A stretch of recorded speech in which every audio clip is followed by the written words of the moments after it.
Hello and welcome, ladies and gentlemen, to the Beyond the Summit coverage of the Southeast Asian Series number 2. There's going to be PewPew up against RRQ. So a couple of very cool teams coming on in here at the very beginning. I'm Lyrical, joined today by @DanielLeeCast, as well as Corrupt Drop Bear on the stats. Follow us all on Twitter if you want to, if you feel so inclined after this wonderful game. But we're going to be starting it off here. We do have 2 series for you today, 2 best of 3s. First off, it's going to be these 2 teams, followed up by a little bit later on today, Team 1-2-3 versus Ideal. So that should be a pretty solid matches.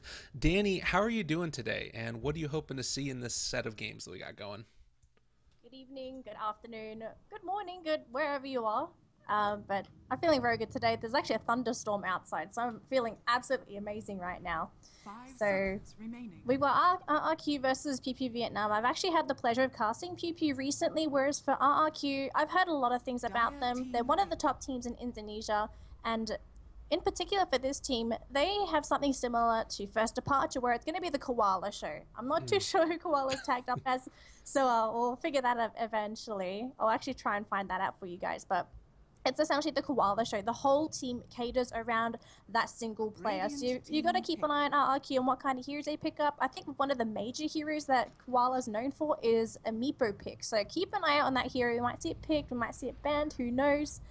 In terms of PewPew Vietnam, they are pretty solid as a team. They've played a couple of very solid games. Obviously, they played against some higher tier teams. Haven't really had too much success there, but I think against RRQ, we're looking at a relatively even matchup. Absolutely, and I'm really looking forward to seeing how it comes out. A lot of the matches that we've been seeing over the past 2 days that we've been casting these ones, and the tournament's been going on for 3 days so far, there's been a lot of one-sided shows, and I think that this is what you should sort of expect across the board for the first round. And as we continue to move forward with this tournament, it's going to become more and more tightly contested. I think that probably the best series that we've seen so far was just the other day. It was MVP Hot 6 against Team Redemption, which to me just felt like such a great combo, and it was really not expecting it to be as close as it was, but now we're going to be seeing another one that hopefully is going to be relatively close. We do have the Doom band out, as well as the Slardar, the Dazzle, and the Alchemist. We're going to be picking up the Winter Wyvern, Tusk, and Gyrocopter. Now, something that I want to mention is you talked about there the Koala show, wanting to be able to draft around this here, or this player that's incredibly talented. To me, at least, it feels like if you're going to be doing that, probably going to be played in the mid role and somebody who can constantly outplay your opponents. This isn't going to be somebody who's going to be playing a Viper here. He needs to be able to, and RRQ here need to be able to build a draft around one of those playmaking heroes. Maybe you end up seeing something like an Invoker. The other day, we ended up seeing DDZ play a Puck that just worked incredibly well. Is there any hero like that that's sort of really snowbally that you would love to potentially see him play, or just in general you like to see those very talented heroes play? The issue with him is he doesn't play standard mid heroes. That's the thing. He normally picks farming mids that are very uncharacteristic for the meta. So with Koala, because I actually haven't watched any RRQ games recently, it's very hard to really dictate what heroes are viable to them, because he plays heroes that aren't in the meta. That's the thing with Koala. He's a player where he plays these heroes that don't typically get banned out unless you scrim with them.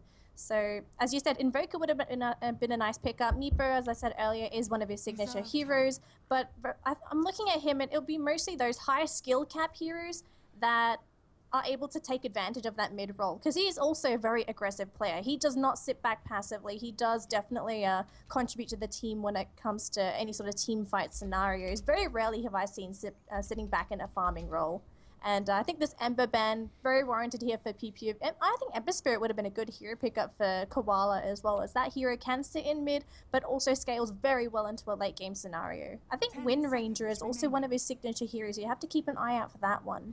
Well, and maybe even there when you end up seeing PewPew pick up the Winter Wyvern, that's sort of one of those counter picks by being able to take one of the heroes that deals well with it, as Wind Ranger does sometimes struggle against that hero. But I definitely agree that you want to be able to get him onto somebody who's he feels comfortable with, and maybe it's something where you're able to build a draft around. I do think that given this lineup, already having the Winter Wyvern there also, that's also another one of those heroes that deals relatively well with Meepo. I'm kind of liking the potential for Alina here. I always like that hero against a Winter Wyvern just because of the obviously easy setup for Light Strike Array, and almost all of the potential damage that you have in the mid game at least is going to be coming out and be able to go through that Cold Embrace. So to me, that feels like a hero that could be really strong in the mid lane. I don't know if that's one that he ends up playing a lot, unfortunately. But obviously you can somewhat play around the Winter Wyvern ulti as a meepo, but it's difficult. That's the big thing for me, is it's really hard to make that happen. Yeah, I agree with everything that you've said there. As with the Lena pick, I think Lena's okay. The only issue is that she's very, very vulnerable, and when it comes to mobility, she actually lacks it before she gets points into Fiery Soul and before she gets maybe something like a Yule Scepter. And I think up against a Tusk, Lena isn't really an ideal hero because you've got the defensive snowballs, and you know how elusive Tusk can really be and how annoying when it comes to blocking the terrain. So Lena would be a good hero, but she would need a lot of setup to really push her forward as a hero. Final bans here is going to be Night Stalker and a Queen of Pain. I think Night Stalker would have been very, very nice for RRQ. It would have given them a lot of tower diving potential and a very strong early game. But instead they're going to go back for the Undying. Now they have Sustain, and they also have the chance of going for a very aggressive dual lane with the Tusk Undying. Yeah, that is petrifying. We saw that really put to great use just the other day. I believe it was in that first game in the Redemption series. It places so much pressure on that lane, and with the Gyrocopter picked early, I think it's always going to be relevant, because what you end up being able to do is have this hero that can fight early and somewhat sustain in lane as long as he has at least just a little bit of help there. So to me at least, now you're going to end up having Tusk Undying and a Shadow Fiend in the mid lane for PewPew. I actually am a little bit concerned about him. You have a hero who needs to be able to have a little bit of help in lane the Shadow Fiend occasionally. Obviously he can outplay opponents, but particularly in the early levels, if he ends up getting, you know, sort of jumped on top of, or you have a Lena maybe who's able to sort of harass him out of lane while simultaneously getting last hits, now you need to rotate somebody over there to the mid lane, and then your top lane is a little bit more exposed. Normally what we end up seeing is the Winter Wyvern sit there in the mid for a little while at least and trade some hits with, it's the sort of patch of dual mids, and then that means that they're going to need a really strong hero in that top lane. I'm almost wondering if they might want to run the Darkseer there instead and just sort of transition somebody else over into the off lane. They could try and go for a cheeky lane swap. I think that would definitely be an option available to PewPew if they do want to do that. I'm not too sure if my knowledge is correct, because there are a lot of Southeast Asian teams when I casted GEC. If from what I remember, or I think that I remember, PewPew runs a lot of dual lanes. They like to run dual lane, like both side lanes as dual lanes. Sometimes they have that one hero roaming around. I very rarely see this team running a defensive tri lane. I'm not too sure if I've seen them run aggressive tri-lanes. I think they have a couple of times. So this team doesn't play defensively. They like to be on the aggressive. So I think what this fourth hero pickup is, it'll definitely give us an idea as to what direction they want to go with for their heroes. Because they've already got their defensive support in the Winter Wyvern. Now they need a support that can play aggressively, that can roam, and maybe net some kills in. Because I don't think they're going to have the option of playing passively versus RRQ because of the hero lineup that they're running. Yeah, definitely. That's something that they're going to need to be very aware of. And I'm wondering almost maybe a Spirit Breaker. That Spirit Breaker Darkseer lane can always be pretty strong, but that still does end up running the problem now where you're going to have either a Shadow Fiend alone or maybe a Darkseer. I don't know. I'm not sure if it's great, and I just, so far the way that RRQ's draft is set up, like Disruptor is going to be able to apply the extra bit of pressure, because when you end up rotating on over to try and take tier 1 towers or even tier 2 towers, you're going to run into a situation where he can glimpse you back if you TP in to defend. I think that Phantom Lancer is moving in the right direction. It's a hero that sustains better than most in his lane, just because he has a relatively spammable nuke. He's got relatively decent armor when he ended up getting the changes to his hero in the rework in 6.82. His base agi ended up going up a decent amount, and also Doppelganger is just such a great skill. So he ended up getting obviously constrained down a little bit more into the early game and being able to be more relevant there. I'm not sure what the laning stage is going to be, and while they do normally like to go aggressive, I'm concerned that they're going to have to be a little bit more defensive and make sure the Shadow Fiend and PL don't get shut down. I agree with that as well. So we just got one stat here, as you guys are not able to see it as of yet. So Corrupt Drop, where has managed to scrounge up that RRQ has apart from Koala, the other 4 players have never played on RRQ before. The last game, or the official game, was on the 13th of November. So I'm not too sure if this changes the dynamic of the team, if they're going to go for a different style of play, or if they're going to go back for that old style where Koala ends up being that one player. So I think this changes the whole dynamic of the team. What are we actually going to see for this last pickup? If it ends up being a standard hero, then it's just going to be a standard draft by them. So that means that they end up taking the Tiny, definitely a hero that can snowball almost better than anybody else. So none of the other 4 players except for Koala have played with in this team before, is what you're saying, based off what Dropbear is saying. From the stat, yes. That's crazy. So changing up their entire lineup for this one, and we'll see how it ends up working out for them. Bounty Hunter is going to be the last pick.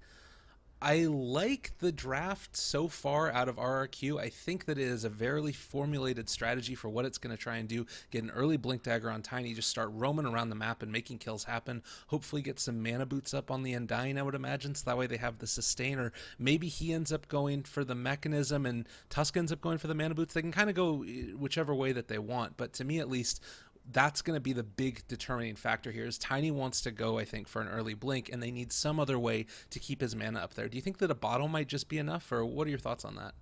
Typically, if we see a mid Tiny without a Wisp, he normally goes for the bottle. You never see Arcane Boots on that hero. You still want to go for the standard carry Tiny afterwards, but he goes for a bottle afterwards. So, yeah, we're probably going to be seeing the Tiny pick up the bottle into that Blink Dagger. Mid matchup, Tiny versus Shadow Fiend. I think this is terrifying if you're a Shadow Fiend. Yeah, definitely. That's exactly what we're talking about, is now you're going to have to just sort of try and match your aggression with more aggression. And while that can sometimes work, I'm just concerned about their ability to actually get through this laning stage. And if RRQ get off to a good start, their team is designed to have a good start. So if you sort of give them that extra little burst by being able to have heroes that need to be defended in a lot of different areas, I'm just wondering where the pressure is going to leak out. Like, if you defend the PL a lot, then that means that the Shadow Fiend's going to be exposed. If the Shadow Fiend gets defended a lot, the PL is going to be exposed. And those two heroes working dynamically, maybe the Bounty Hunter is able to cover them, but I think that if RRQ are able to respond quickly and are able to transition between lanes, get some early TPs around, they really have this one in the bag almost. But we will see what ends up happening. We'll end up doing a quick little introduction for these players. We have, for the side of PewPew, NGU, who's going to be playing on the Darkseer. Fox is going to be your Shadow Fiend. We do have Tandona, who's going to be on the Winter Wyvern. Down here in the bottom lane, AK Racing is going to be playing the Bounty Hunter. And last but not least, No Love on that PL. So RRQ playing on the Radiant side for today. So we have Fear. Now, I think this is the correct name for the Tusk. It's Furia, typically. The spelling is weird, but that was how the pronunciation was. I don't want to call Undying this word, but it's going to be played rather retarded. Oh. And then down towards the bottom lane, we've got Brown on our Disruptor. Koala's playing on the Gyrocopter. And finally, on our Tiny, we've got this guy's sleeping apparently. I think you need to be playing Dota. Absolutely. Get on up, buddy. You gotta wake up, drink some coffee or something. Although I think it's 4 o'clock in the afternoon where they are, and it's like 1 in the morning where I am. But regardless, kind of interesting. So Koala's going to be playing on the Gyrocopter. Somewhat interesting there. Yeah, I find it... No, I don't have any issues with this. Gyrocopter can also snowball, but I think not to the extent of the Tiny. Tiny's going to have to be that main momentum hero for RRQ till that Gyrocopter comes online. And I think for me, I'm curious, how does RRQ want to play this? Is this going to be the 4 protect 1 for 30 minutes so Gyrocopter gets farm? Is it going to be that 20-minute death push that we sometimes see? They've got a lot of options available, and I think it's going to be dictated by how these lanes go, what kind of a start everyone's going to have, and how quickly the item progression is going to be happening.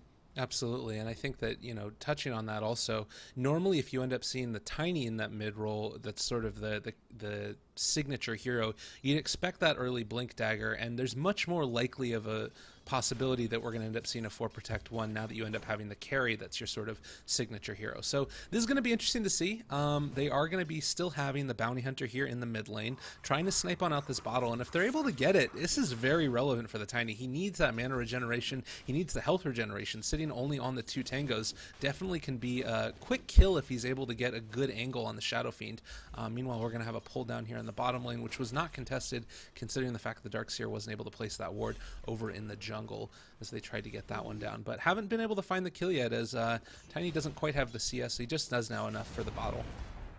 Yeah, look at the positioning of this bounty hunter. He really wants this courier, and all of a sudden, here we go. Courier mission happening right now. And I think the bounty hunter, he's actually going to back off right now. This is not the time to back off, bounty hunter. You need to stand by waiting for that courier. Oh. And I think AK Racing's going to miss this. It does look like the Tiny kind of was aware that this was going on, though. He's keeping it by the tier 3 tower and not wanting to move out. I mean, if you're a mid player, you've got to know that that's going to be happening right here. And I think that as soon as you end up revealing the bounty hunter here in a second, as he's going to end up going for this last hit on this on the centaur, they're going to end up bringing the bottle immediately out. And yeah, there it is. The bottle moving on out there. Bounty hunter did end up getting that last hit, which is always... Actually, no, he didn't. The disruptor got it. Oh, that's too bad. I'm pretty sure he did get it, but first blood on a Tiny by a Shadow Fiend.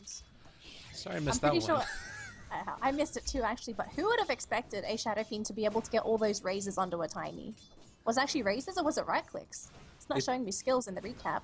It doesn't look like any of his shadow raises were on cooldown, but he doesn't have enough mana for it, so it must have been raises. There's no other way. He's going to end up eating one of Tiny's trees also, and then just turn back around. A nice little avalanche there. We do end up having the Ion Shell on top of the Bounty Hunter. This is another nice way to be able to apply some pressure here in the early stages onto this lane, but I'm not seeing the early rotations that I would have thought. And the other thing is that this top lane has not been effective for the Tusk and the Undying. They really haven't been able to apply the pressure that I thought that they would have.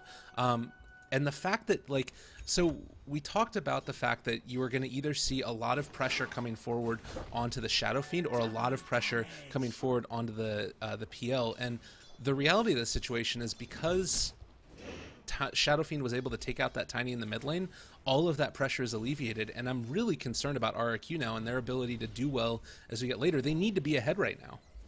They need to be ahead, and I think the issue here is that they're letting PewPew be the ones to dictate the flow of the game. They're the ones consistently initiating, they're the ones making the movements, and Brown's actually going to go down to a bounty hunter, actually finish it with the right click as well.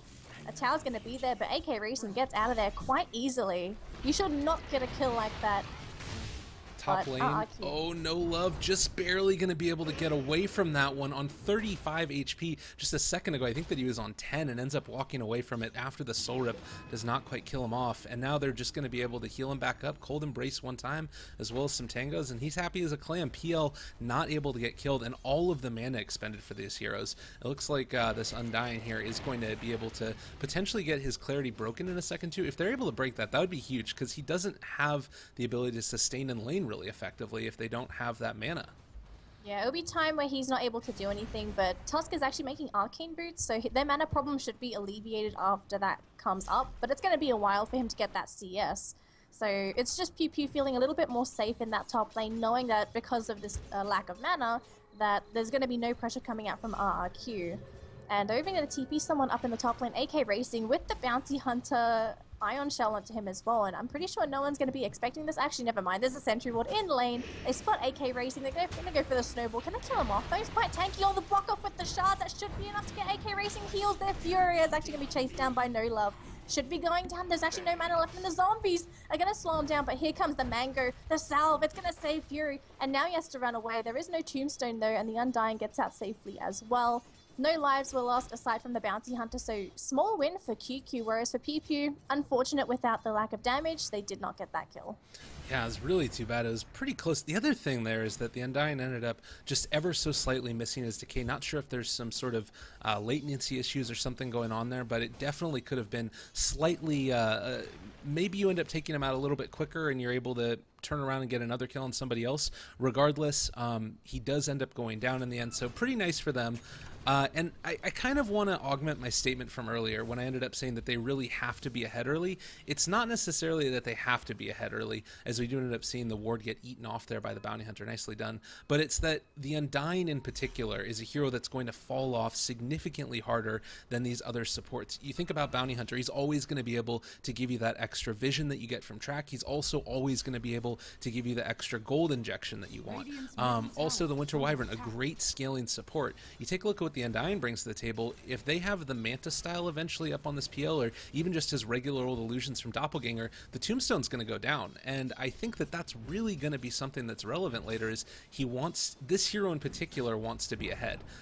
So we'll see if he's going to be able to make his presence felt. We do have a tier 1 dive as Brown looks to be going down. The Undying trying to keep him alive a little bit longer. They do get the vacuum here, and they are going to be able to get away, possibly surging on up on the Darkseer, running away from there, and we are going to see the Bounty Hunter just walk away as no vision is currently there. Actually, they're going to walk right on through it. They end up getting the decay stack on top of them. Now we have PewPew NGU dropping pretty low. Is he going to end up going down here? This tombstone ends up expiring, and they're not going to be able to find that kill, unfortunately. Fight recap-wise, we did end up seeing the Disruptor go down, and no kills were returned.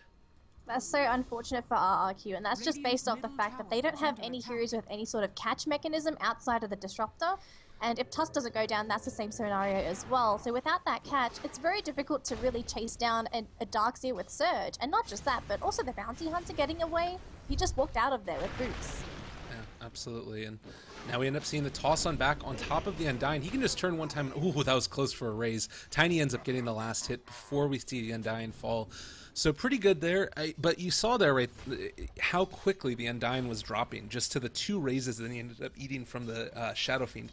It's such a dangerous position for this hero to be underleveled, and you take a look right now, he's level 5, which is decent, but hasn't gotten the farm that he's needed. No, but the thing is, he's a support Undying. He's supposed to get his gold from kills, from rotations, from counterplays. And the issue is that their team's not being the ones playing aggressively. They're always the ones playing the counter game. They're always waiting for PewPew to make the move first. And I think this is hurting RRQ's potential with their draft. They've got a lot of aggressive potential, but they're holding back during the laning phase. And I think this is going to slow down their momentum as a team for a little bit up until they start playing aggressively. Yeah, definitely. And maybe the point that they're going to be waiting for is this level 6 on the Tusk, because he's just 30 experience away from it, just now getting it. Does have the Walrus Punch. And on top of the Arcane Boots, he's going to have the mana pool to sustain this at least somewhat. So maybe you end up seeing in a couple of minutes here, or a couple of, hopefully less than a minute, the rotation on up from the Undying as he does end up moving up here. And they're possibly going to be able to dive this this PL. It's worth noting 3 points in the Tombstone is going to make this a little bit more tanky. And they can definitely make something happen at this point. So they end up dropping out the decay stacks, starting to stack those up, and maybe we're going to end up seeing a snowball dive here in a second. Might see it, although I wouldn't like to see this on the PL, as he is a little bit too... They're in such a defensive position, and because there's the Wyvern sitting in the backside, there's really not enough magical burst by RRQ to kill him off. So they could try to jump on the PL, but it's just a little bit too risky. If they can maybe continuously disable the Winter Wyvern, I think that'll be a much more... easier kill to execute rather than that PL, because he is also elusive with the doppelganger. But instead, it looks like PewPew's the one to be aggressive. Bounty Hunter's coming through. They see Tusk, but I think at this point they're going to wait for the opportunity. Yeah, definitely. And I just don't know. You hit this timing window right now with the Tusk where you want to be able to be aggressive. They do end up popping the dust now, jumping on top of the Bounty Hunter. Tombstone has been deployed as well. They're starting to turn onto it. Doppelganger illusions are going to be able to take it out, and now the Tombstone has fallen, but as has the Bounty Hunter. Looking like they're going to be able to turn this one back around. They drop on down the call down, but it's not going to hit on any heroes. And with the rotation from the Gyrocopter, they already had the kill on the Bounty Hunter. I don't think he was even in range for the experience or gold in that one. So a pretty big rotation. Oh, they're going to go for it now onto the PL. Doppelganger is off of not off of cooldown, and he goes down. That's a huge kill right now as they're going to jump forward after the Winter Wyvern. He doesn't have an Arctic Burn. Fubil escape. Retarded dropping low. He is going to Soul Rip to try and keep his Tusk alive, and now maybe just going to be able to walk away from this one. So tanky. The Gyrocopter gets the kill on the Winter Wyvern. TP away, but he ends up going down to the Bounty Hunter. Now we have NGU in the middle of everybody. Bounty Hunter falls. It looks like the Ion Shell might be able to take off perfect as well. There's the Walrus Punch to try and keep him alive, and the Ice Shards is going to finish him off. Triple kill at this point for the Gyrocopter, but he does end up falling in the end. 4 dead and 2 dead on the side of RRQ.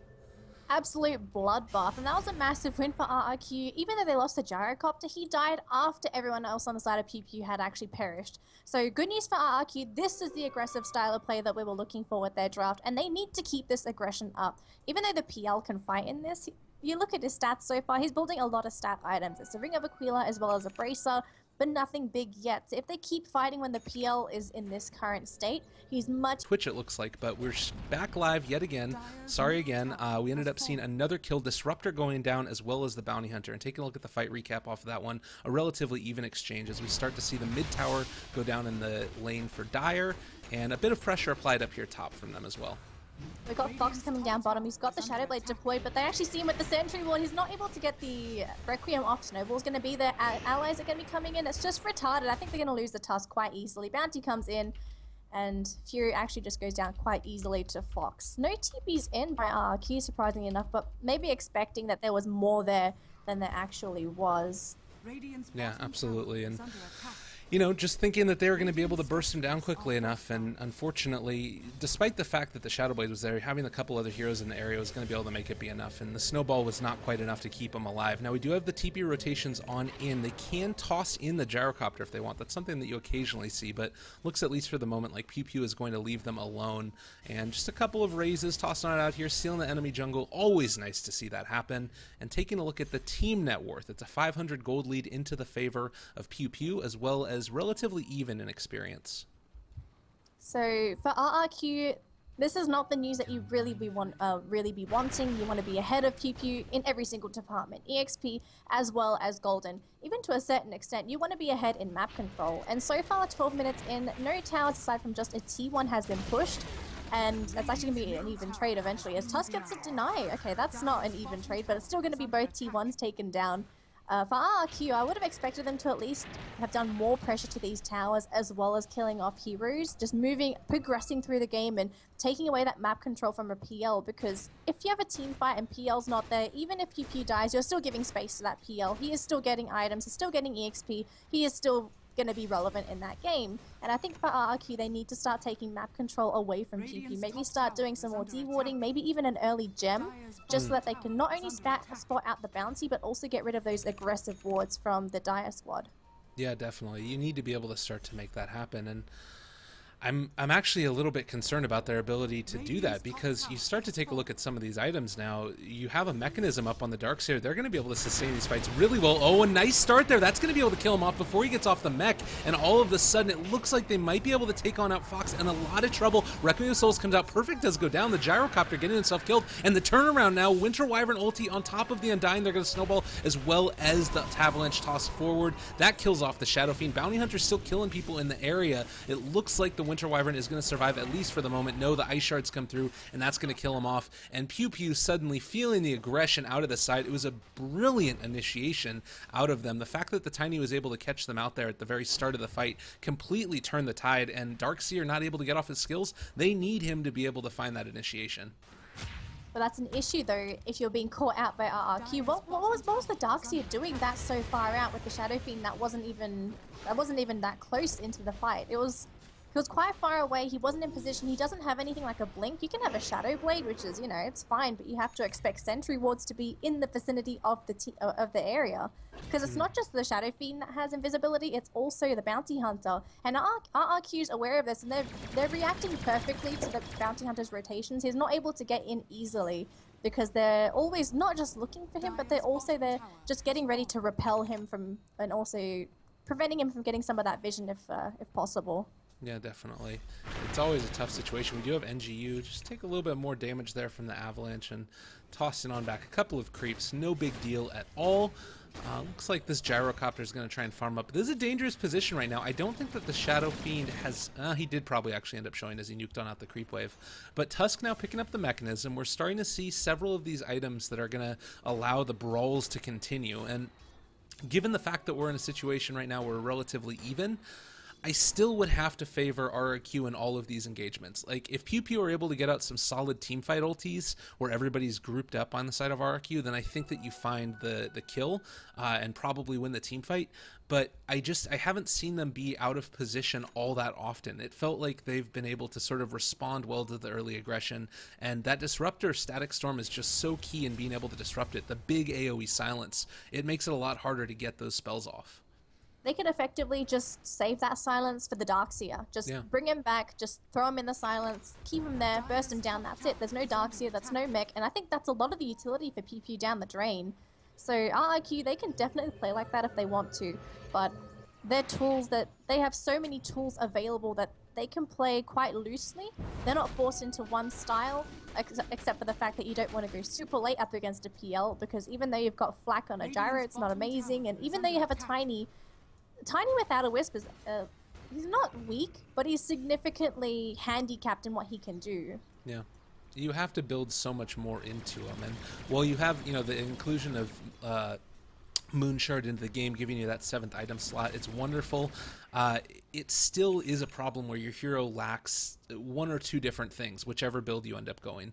And usually I feel like it ends up being attack speed until you end up going for the Moonshard. And if you go for the Moonshard early, then you're in a position where you don't necessarily have the most survivability. And considering that you always want to keep the Blink also, that's one less item slot that you're going to be able to have. So the hero's great for being able to be this strong mid-game presence that can burst somebody down almost zero or full to nothing very quickly. But in the later stages of the game, particularly once BKBs are online, if we do end up seeing those probably on the Shadow Fiend, I would imagine, maybe not the PL until later, it to me at least feels like you're gonna want to be, you're on a bit of a timer at the least.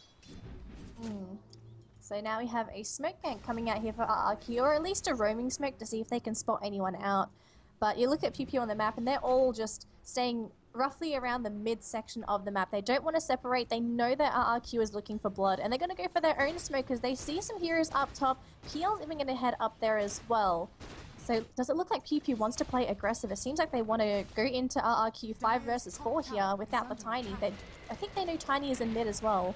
Yeah, this is actually a really bad initiation right now for RRQ. I don't think they want to be here at all. Vacuum Wall, Winter's Curse on top of it. Requiem of Souls coming out. No Tiny, no problem. This is going to be a ton of damage. We do end up seeing the Mechanism come out, keep alive Fox a little bit longer. Requiem has already been initiated, as we have seen, and Cold Embrace at the last second. Tiny is shown on up. Are they going to be able to make enough happen in this fight, though? It looks like they're turning it back around slightly, but they've already lost so much. All right, Gyrocopter is still full HP. If they can get on top of him and do enough damage, there's the toss on forward. That's going to be able to be a kill onto the Bounty Hunters. They get another one, but at least at this point in time, another vacuum back. They are actually sustaining here pretty effectively, but that's going to be a kill. One of those raises still alive. The Shadow Fiend sustains, and Z's is going to end up going down in just a second or two, I do believe. Nice blink away, keeping him alive slightly longer. Going to try and TP. Do they have another vacuum to commit for this? No, he's going to be able to get out. And the end result, it was a 4 for 2, I want to say. Yeah, 4 for 2 there, and a big gold change with those track kills. That was a beautiful wraparound by PewPew. They wanted to play aggressively. They got into position. They threw out their entire combo. Shadow Fiend was Cold Embraced on 17 HP. That is insane. But the execution by PewPew was superb in that top lane. They got everything that they wanted to happen. And even though they didn't get the Tiny, they got a whole bunch of hero kills and a massive gold swing in their favor with track kills on top of that. Yes, please, if I was PewPew. Absolutely. Always good to be able to see those ones. And that's really the power of this hero. That's why you end up picking him up. He gives you so much to your team in terms of the ability to pick up and accelerate into those items. Just such a great pickup there. And I think that he's ended up working really effectively. Of course, the problem with the draft that you're going up against for RRQ with the Bounty Hunter pick is that there's a ton of AoE damage even if you are invis. So the fact that he's been able to sort of move himself effectively out of the way of all of those big spells, the call down, the shards, the Avatos, all of those things. I mean, he did end up getting picked off in the end there by the toss from the Tiny, tossing the Gyrocopter over to him, but still it's felt like he's been one of the difference makers in this game. So, even though RRQ has been playing aggressively, they haven't been able to take objectives as quickly as I would have at least hoped them to take them. All T2s are still up for PewPew, and for PewPew, they're going to try and go for a kill down bottom, it seems, but Tiny's actually blinked off into a very far corner, cancels his TP.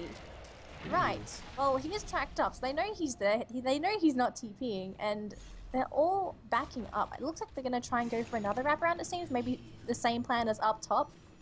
They're sticking around, tower gets denied, and here we go, they're going to try and go in, it seems. They're thinking about it, Shadow Fiend comes in, throws raises at creep, but here we go, Winter's Curse, wall thrown down onto Brown and retarded, but the heal from the Undying keeps him alive for a tiny bit longer, even gets a combo down before he drops, but that's one hero dead. BKB already popped onto Fox as well. They haven't really been able to capitalize on this, and all of a sudden here comes Koala, wants to try and make some things happen with Z, with the double stun, toss as well to finish up too. They're going to try and TP the Wyvern, now he gets out.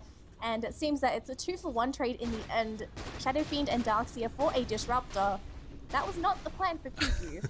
No, I think that they were looking for the possibility to just sort of go for the big Wombo combo again. And unfortunately, as you mentioned, the BKB was already committed, and that was before the Gyrocopter had tossed down his Rocket Barrage and all of his call down also. So he was able to sort of follow up and get into the middle of that fight without engaging or doing too much in terms of committing for the first salvo once the BKB had been popped on the Shadow Fiend, and they just waited it out. And I think that PewPew could probably have turned and gotten away after the Disruptor had gotten down, and probably would have been in a much better situation. We did see the blink forward trying to catch on out the Winter Wyvern, not going to be able to make it happen as Tiny does end up killing that tower. So well done there.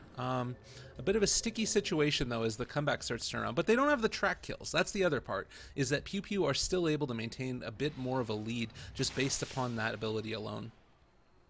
But I think that's the only thing that's really keeping them in the game, just having that track gold. And they've got heroes that scale very well with that extra gold too, so it's not like they're down in the dumps. So AK Racing definitely doing what he needs to do. And I think for RRQ, the plan now is that they've got some pretty good heroes, they've got some decent items. They're going to try and fight PewPew. If they can pick off 1 to 2 heroes, then they transition straight into a push, because Tiny with Ags pushes towers insanely quickly. So for PewPew, they have to realize this, that Tiny has Ags. They have an incredible amount of team fight, very, very tanky heroes with also great sustain. If PewPew does not win the fights, or if the fights go for too long, they're not going to be able to compete with RRQ in the least. And they need to make these fights happen. And I think they just saw AK Racing actually just slipped into the trees and TP'd out. Well, at least throughout a Century Ward, I guess PewPew wins by 100 gold. Yeah, kind of. I mean, you're still given a lot of room up here on the top lane to the Darkseer.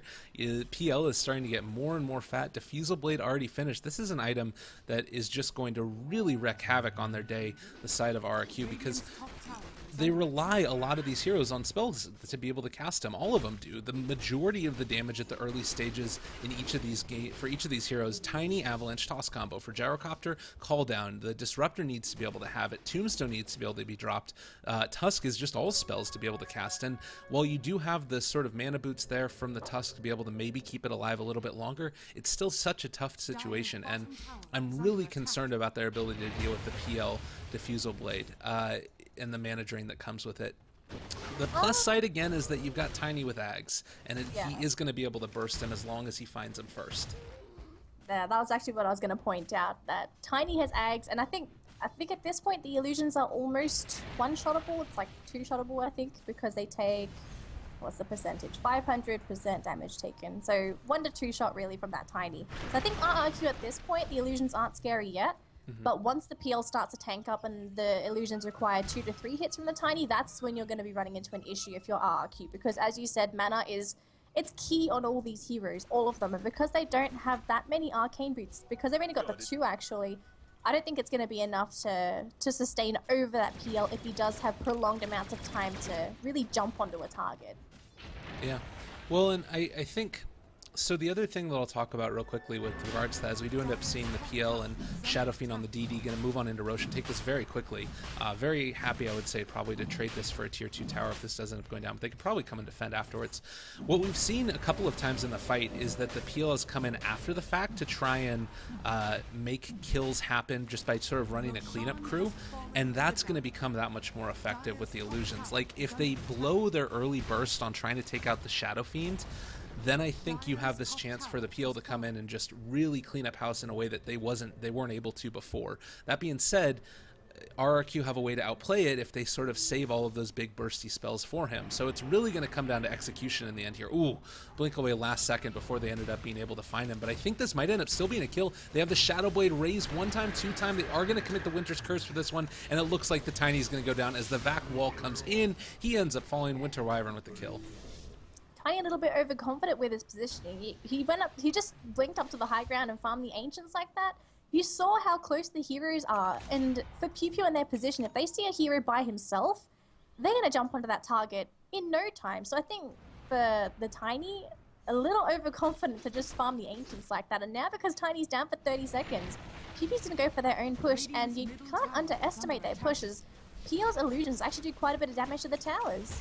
Yeah, definitely. It's a lot of damage that comes out really swiftly, and even though Shadow Fiend isn't DD'd up anymore, I mean, he's got a Shadow Blade, which increases that attack speed, gets you a little bit more damage on top of it. He's got BKB, so he doesn't really have to fear too much, and they've also got the counter initiation with the Winter Wyvern if they want. Well, actually not right now because it's only 50 seconds before it's going to be back up, but they take the tier 2 tower, no problem.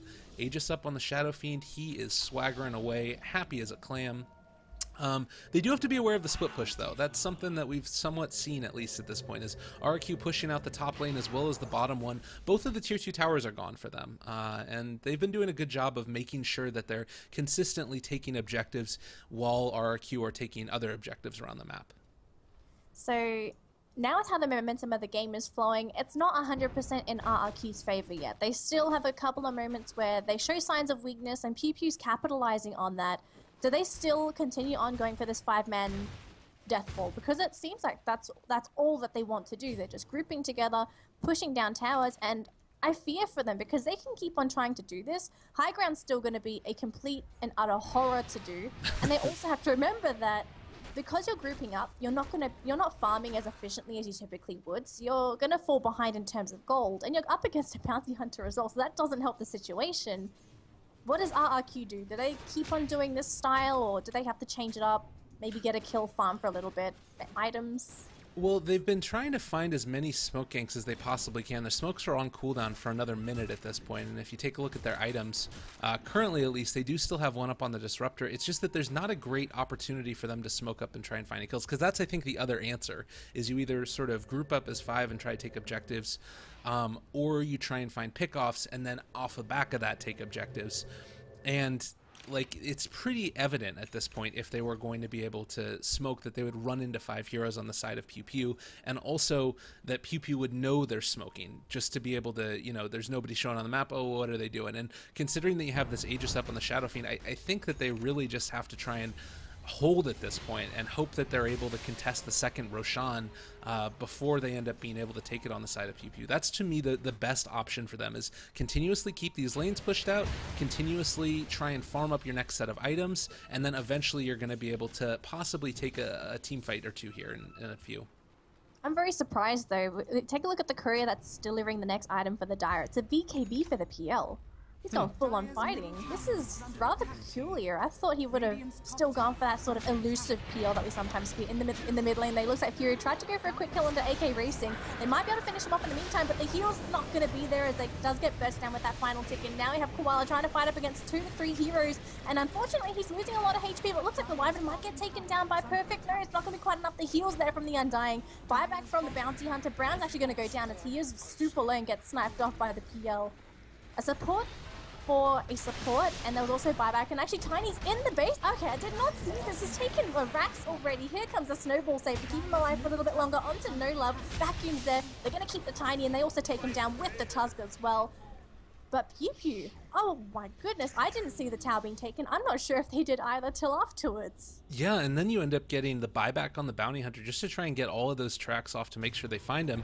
You know, you look at how that fight ends up coming out. They do have a 1,600 gold lead on the side of PewPew, as well as right around 3,000 experience, but they lost a tower.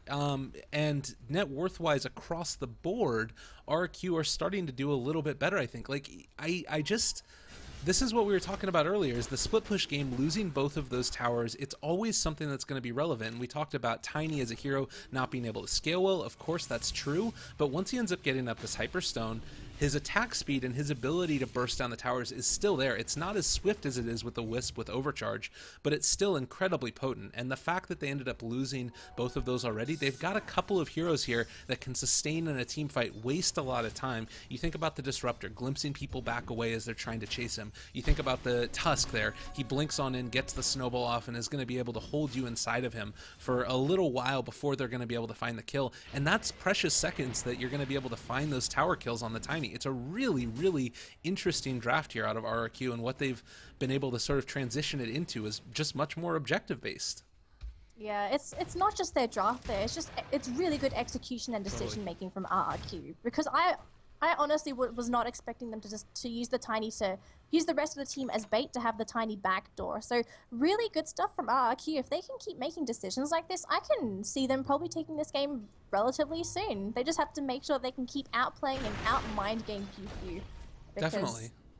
Because PewPew still has an edge, or not an edge. I guess their late game, would you say to a certain point, is their late game is somewhat even, but obviously dictated by certain item decisions? To me, it's still always going to be a situation of execution, because I think that PewPew has the greater ability to outplay them in the late game.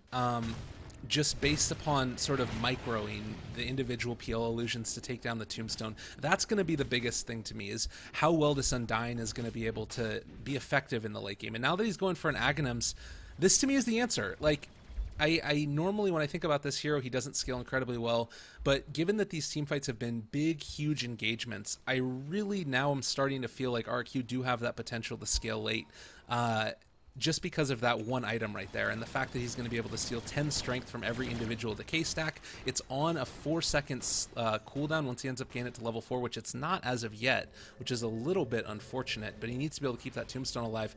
Like, it's just... I think that the PewPew supports do more later if you think about the Bounty Hunter and the Winter Wyvern, but the Undying Ags is a move in the right direction to be able to mitigate that fact. I only think Undying with Ags is not a trash hero. I don't know, I just hate this hero without Ags. He's not that amazing unless he has that superstar, but as you said, with the Ags, he's going to be a force to be reckoned with. And it seems like we're going to have a bit of downtime as both teams are sort of resorted to farming for a little bit, but doing the exact same old shenanigans again. They're going to go smoke up. It's 4 smoked up, then they're going to use the gyrocopter as bait, it seems, and there was a blink where they spot out AK Racing. They saw the chat coming through, and here comes the burst damage. Should be enough to burst him down. And that's going to be the dead Bounty Hunter. And RRQ, do they feel confident enough to go for a push now? It seems like they do. Double damage Tiny is, okay, this is just disgusting. Yeah, he's going to be hitting for 500 a pop roughly. This is definitely a situation where they're going to feel comfortable going. So a mixture of really, really good recognition of their power curve. I think that, like we said, they can go late. It's going to be stronger if they just sort of push right now that they've been able to get a couple of these core items up. Undying still does not have Ags, is 70 gold away from it, but it's still going to be a relatively decent point for them. And look at this tower fall. Just the damage coming out from it's going to be tremendous. All right, Requiem of Souls ends up getting canceled there. The big thing, though, look at how low Tiny ended up dropping after that Winter Wyvern Arctic Burn comes down on top of him. That's what I'm talking about in scalability. He ends up going down to about a 3rd HP, and even with the Soul Rip and the Guardian Greaves that are up, he needs to be so careful in terms of his positioning, because if you get dropped down a little bit low there, you have a Winter Wyvern ultimate coming out with a Requiem of Souls on top of it. It doesn't matter how tanky you are, you're still not going to be able to sustain through that, as we do end up seeing the Gyrocopter get initiated on a little bit. BKB popped at this point in time. That's a vacuum wall onto 2. It's not absolutely huge, the call down, but it's the BKB on top of the Shadow Fiend. He's still alive throughout all this. Tiny ends up taking out the Winter Wyvern, Brown dropping low, as is the Gyrocopter. My frame rate as well as the lag is starting to come through, and now it looks like the Gyrocopter is finally going to fall, and they're might going to be able to do this. Nice Soul Rip, keeping alive that Tiny a little bit longer. Tiny just turns around and one-shots away that Darkseer. Well done, but 1 for 2 at least at this point in time, and it looks like, at least for now, PewPew has held after losing their tier 3 tower. They held, but at the cost of heroes. They get a Gyrocopter kill, which is nice. They lose the Winter Wyvern as well as the Darkseer. But let's pick apart at what happened in the team fight there. So we had the Gyrocopter that was trying to push away at the Raxes just to be the frontliner so that Tiny could have come in for that initiation. He dropped down a little bit too low, he popped the BKB, and all of a sudden PewPew jumps onto him. RRQ came in, and then you had the Darkseer that came in with the wall. There was a Winter's Curse on the Gyro, whereas the rest of the team was just vacuumed into the wall. And PewPew couldn't actually get any other kills outside of the Gyrocopter. That's a little bit scary, especially when you have high ground advantage. I thought they would have been able to do a little bit more work than that, but what do you think was the main problem with the initiation? Was it that they couldn't get into the back lines? Was it because there were heroes in the way for PewPew? Honestly, I think that it might be a lack of damage on the side of the PL, and largely by virtue of the BKB pickup. I don't think the BKB pickup is wrong, but I think that they have identified on the side of RRQ, this is a weakness in the draft. There's a moment now with this BKB picked up on the PL where they don't have the damage that they would normally have if, say, he ended up going for something like a Scotty. So they don't have that extra bit of burst damage that they need out of him to be able to fight it this time, and because of that, they're starting to lose barracks, they're starting to lose towers, they're just not able to take them down quickly enough. Tiny, he can get killed in the middle of these fights, and they are going to be able to burst him down, but it's one of those things where it's at what cost. He's going to be able to hit away at those barracks at least for a little while. He's got the AC now on top of him as well as the second Hyperstone. It looks like he's going to be going for a Moon Shard next, just the maximum get up in your face. The other thing that's interesting to note, as we do end up seeing another DD that can be picked up in a second by this Tiny, is that team fight ended up going differently on the side of RRQ. They, as you said, committed all 5 heroes to that mid lane instead of sending the Tiny off to split push in other lanes. And that sort of signals, to me at least, you're comfortable to be able to really take the fights one-on-one straight up. You're not going for the sort of backdoor shenanigans. They're comfortable just going for it as we see a 5-man smoke, and it might be an initiation here in a second as Roche is back up. Yeah, it's being spotted out as well. So everyone knows that the Roche, or they should know Roche is up. There was a blink in by the Tusk, and here we go. They actually bursted down the Bounty Hunter right off the bat as he was not in the best position. Fox, BKB, Requiem, not really going to do too much damage, but here we go. And Darkseer just completely melts. Curse onto Z though. And the Tiny is actually dropping very low. Is there a snowball save? There isn't, but look at PewPew. They just melted to all of RRQ. And at the cost of a Tiny. So PewPew's going to not only lose a Roche, but they are potentially going to lose a bit more than this. Actually, their tower push is pretty mediocre without the Tiny. They might not lose that much, aside from maybe melee racks. That DD was so huge. Like, the fact that he was able to still have that at the end of the team fight, it was looking almost really awful, and then he was just able to cleave on through them. You take a look at the Tiny damage in that fight. He got 3 hits off, I think, and he did 1,899 damage with the toss cost in there also. Like, he was hitting so incredibly hard, even through all of the armor that they've got on the side. You know, the Shadow Fiend had picked on up a Scotty in that fight, and he still just ended up getting burst through so tremendously. We do see the buybacks now, as we do have a little bit of pressure up here on the top lane by the Tusk. They're going to be able to find him out, and I think that he might have overstayed his welcome a little bit. Is going to be able to walk away from this one, thankfully, but they force on out the buyback on the Shadow Fiend, and that's totally worth it. Let's take a look at the team net worth chart. It's still really relatively even after that really big engagement. It was a 3,000 gold swing, still starting to show up a little bit on the scoreboard, but big items that are coming out now. Other ones to take note of. It looks like Tusk is going to be going for a Lotus Orb next, after he ends up being able to get enough gold for it, considering he's already picked up the plate mail and they have an AC on their squad. Also worth noting the Darkseer with the Crimson Guard. Not something that you always see, but something that's probably going to be pretty good here. So because the Shadow Fiend bought out, if you're RRQ, there's got to be something going on in your head, thinking there's no buyback on the Shadow Fiend. If we push now and we kill him, there's no chance of him buying back. I think if RRQ was on top of this, I think they're going to go for a push because they know that the Shadow Fiend buyback is down for that 6 minutes.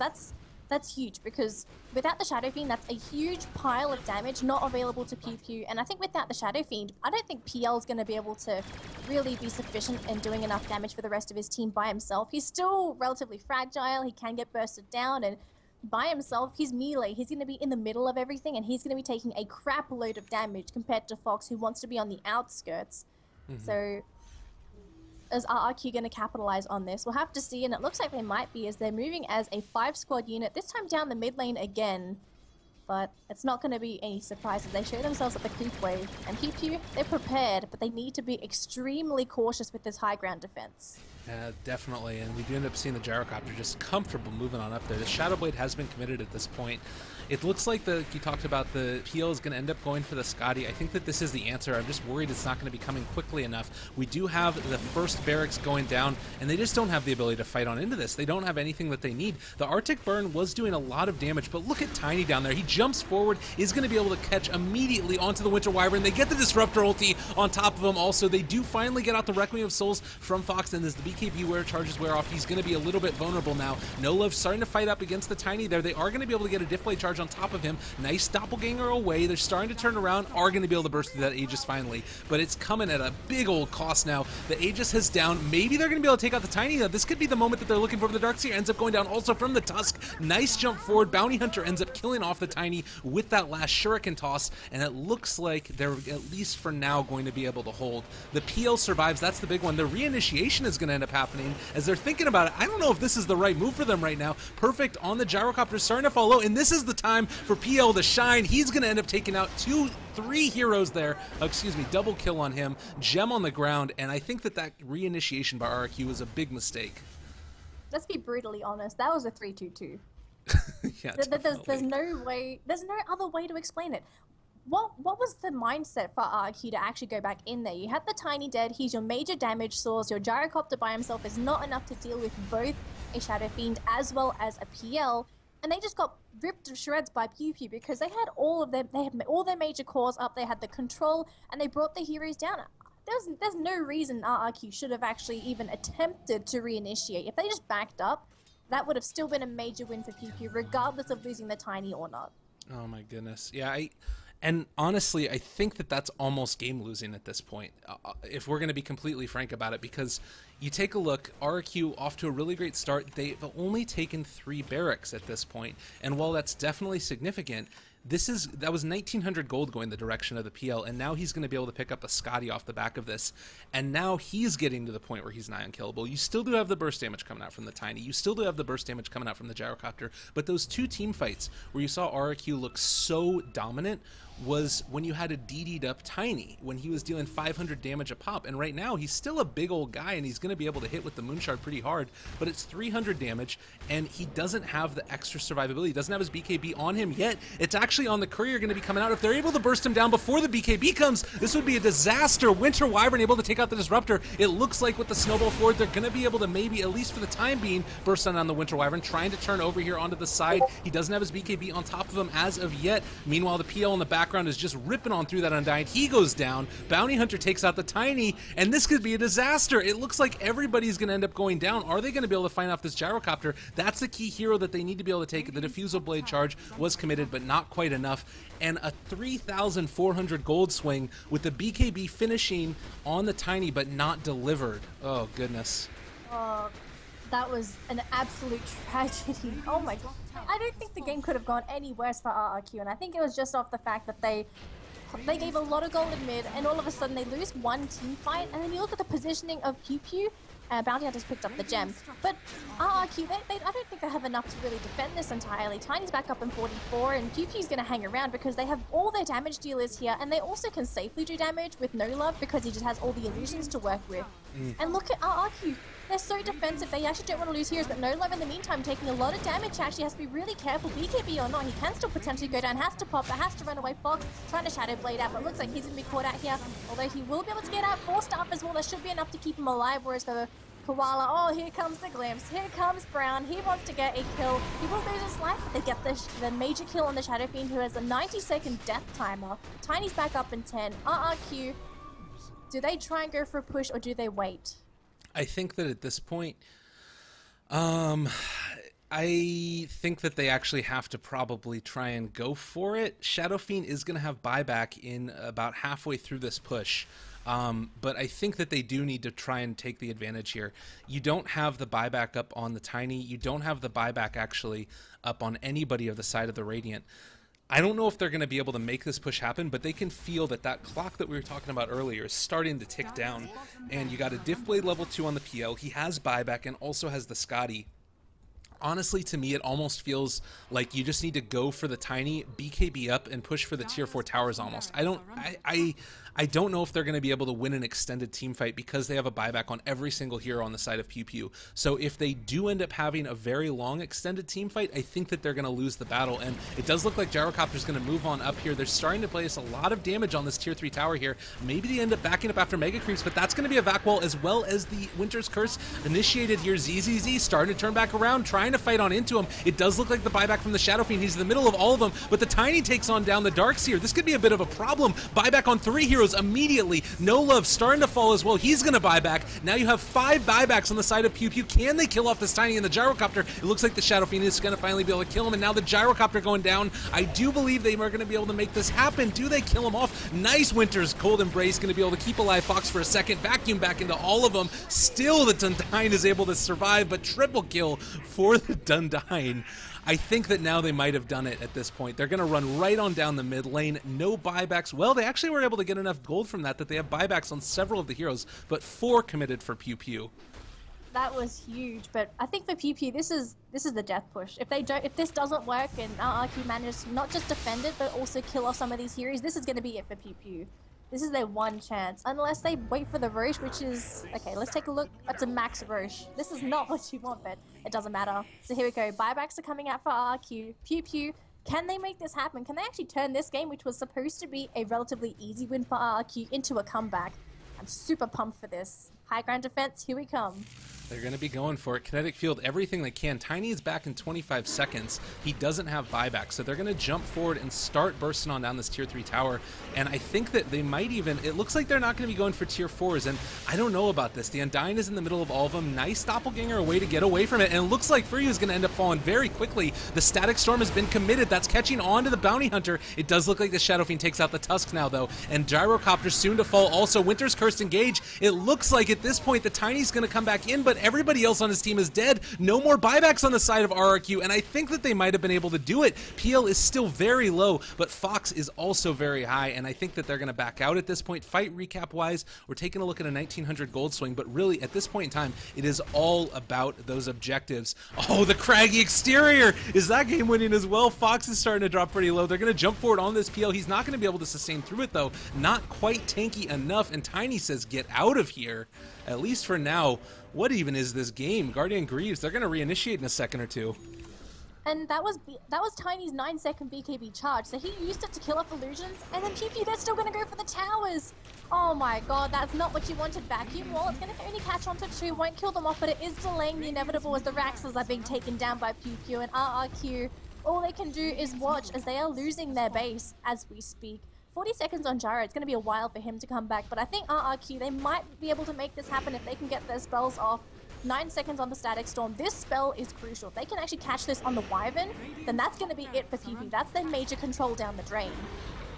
Alright, well, now we end up having another jump forward. BKB is committed, and I think that they're going to be able to take all of these barracks. We're going to be going to Mega Creeps in a second or two if they're able to take out that last set. No, they're just going to back on out after the melee has been committed. Avalanche toss forward, getting a little bit bold there as they're going to be able to vacuum on back. Diffusal Blade committed. ZZZ, what are you going to do? Now we got the Snowball in the middle of the Static Storm. They're starting to turn it back around. The save by the Tusk was unbelievable, but now the Winter's Curse, they turn it back around on the Winter Wyvern. Oh, goodness gracious. We end up seeing another couple of kills here as the retarded Undying is trying to chase after them. They do have the Crimson Guards still keeping them alive. Tusk Snowball forward, that is just going to be him now. There's the blink on back. They're not going to be able to make anything else happen here as we do have the Tiny finally picking off the Darkseer in the midst of all of that after the glimpse on back, and it doesn't look like they're going to be able to find anybody else. A glimpse, excuse me, not a glimpse on back. They were just able to catch him out. But it's still Mega Creeps for PewPew. They had such an amazing run, and there are also 2 gems on the deck. We can probably sell those for a nice bit of money. But PewPew, they turned what was supposed to be a horrible situation into a godsend. You've got Mega Creeps now. I think for RRQ, they're not in that bad of a situation. They've got a Tiny and a Gyro, heroes that can actually deal with Mega Creeps, but they're not going to be able to hold on to this forever. And PewPew, they're aware of this. I don't know if they wait. Oh, actually, Roche is up now, so if they want to, they can go for Roche, but I think the Death Push is coming as RRQ barreling down that mid lane. They're bringing everybody in, the whole cavalry. AK Racing has to be so careful. He can get spotted out and he might die. Vision's super important, and the courier's coming down as well. Let's see what gets picked up. Reaver as well as a Demon Edge. More damage going in the way of PewPew. They need that so badly. It's going to end up getting cut off. Oh, God, they need it so badly. Are going to be able to kill it off. 3,200, but the Shadow Fiend gets his Satanic. So thankfully, just barely able to get that one off. In terms of other things that were on that courier, it was the Demon Edge for the PL, which was going to finish off his MKB. So no MKB in this fight, and maybe that could be the thing that ends up turning the tide. He doesn't have as much damage without it. This could be a little bit of a problem, but Winter Wyvern as well as the Darkseer are back alive here. We do end up seeing the Undying take out the Bounty Hunter. Bounty Hunter buys back. He's the only hero in the game currently with it. No buybacks are available, and they're not going to be able to take out any of these barracks at this point, so they have to back. They're all going to get out of here, and it looks like the Undying might actually go down. He's going to be the sacrificial lamb as we do end up seeing the Phantom Lance come out. This would have been the bait of all baits if they were able to reinitiate with a Static Storm, but it doesn't look like that's going to be the case. The Mega Creeps are starting to fall. Can we see RRQ come back from Megas? It is not very often you end up seeing that. I think they actually have a really good team to come back out of Megas. They've got 2 heroes that are viable Divine Rapier carriers, and I think that might be the only chance here for RRQ. They're going to have to pick up a Divine on somebody and hope that it's going to be enough to bring that Death Push up to 100% down that mid lane, and it might be enough to take down PewPew, because you look at these heroes. Shadow Fiend's relatively tanky. He's got a Satanic as well. PL, he's looking relatively tanky too, but they're still vulnerable to getting burst down, and Divine Rapiers could be a major factor, but it depends if PewPew gives them that time, because they now have not only an Aegis but also a cheese to work with. Yeah. That's going to be huge. I would love to see PewPew wait on this one and take their time a little bit longer. Wait until at least your Shadow Fiend ends up getting buyback, not only off of cooldown, but enough gold for it. All of them across the board. Well, at least for the Winter Wyvern and the Darkseer, those to me are really important, but it looks like they're going to feel comfortable just moving forward here. I just don't know. There's sort of the two dynamics. You did talk there about the Divine Rapier potentially being able to be on board for the Gyrocopter, but you've also just, if you wait an extra 20 seconds here, you're going to have this timing window. It looks like they're going to feel comfortable going for this, though. If they pick off the Tiny now, he does still have buyback, so it's not the worst case in the world. They end up vacuuming just him. BKB has been popped. Maybe if they're able to get out of here at this point, this could be worth it. There's the jump forward again. Going to start to deal a lot of damage. Walrus Punch has been committed. Fox, BKB already popped. Requiem of Souls come out. Avalanche toss so many particles on the screen. It looks like PewPew is starting to drop low. Sedanic has not yet been committed. Neither has the Aegis. There's going to be a kill. Buyback immediately by the Darkseer. They're all getting bursted down right now. Winter Wyvern is not in this fight either. Cheese going to be keeping No Love alive, at least for the time being. Undying starting to get bursted down here. He's still so tanky, though. 2,500 HP on him currently. It looks like the Tusk might have overstayed his welcome a little bit as the Mega Creeps are on top of him also. Snowball keeping him alive, at least for the time being, and now it looks like the Undying is finally going to be out of there. Looks like Tusk has maybe overstayed his welcome. Lotus Orb committed, but no spells casted. Just the right clicks, and perfect. This Gyrocopter, they need him alive to stay alive throughout this fight, and it doesn't look like it's going to be able to be enough. Trying to toss him back to keep him alive, but they're not going to be able to make it happen. ZZZ, there's the vacuum, there's the Requiem, is not going to be able to be there enough. Tiny goes down. It was actually the Winter's Curse that was committed. GG ends up getting called as PewPew win a thriller. 40 kills to 40 kills at 52 minutes. What a game. What a disaster for RRQ as well, though. PewPew, I'm not going to take anything away from them. They played superbly. They played at the best of their ability, and they definitely outplayed RRQ to a certain extent. They played, I think it's just PewPew, they played much better. It was more crisp Dota, whereas for RRQ, they made a couple of mistakes. Their mistakes mainly were not having buyback during earlier portions of the game. The game's essentially tipped off the back of RRQ re-engaging into a fight that they shouldn't have had. They gave a crap load of gold to PewPew, they made the pushes happen, they picked off RRQ, and then from that point on, I think it just went downhill from there on. So RRQ, a simple mistake, really costing them the game altogether. Well, we're going to be going on into a game 2 here in what should be a really good one. I'm hoping to see some more stuff in just a second. Once again, you can find us all on Twitter at Lyrical Dota, at Danny Lee Casts, at Corrupt Drop Bear on the stats. Hope you guys really enjoyed the cast. I know I sure did, and I can't wait for Game 2. Yet again, this has been the Beyond the Summit Southeast Asian Series. Game 1 in this best of 3, which ends up going the side of PewPew. We'll see you guys in just a second or two.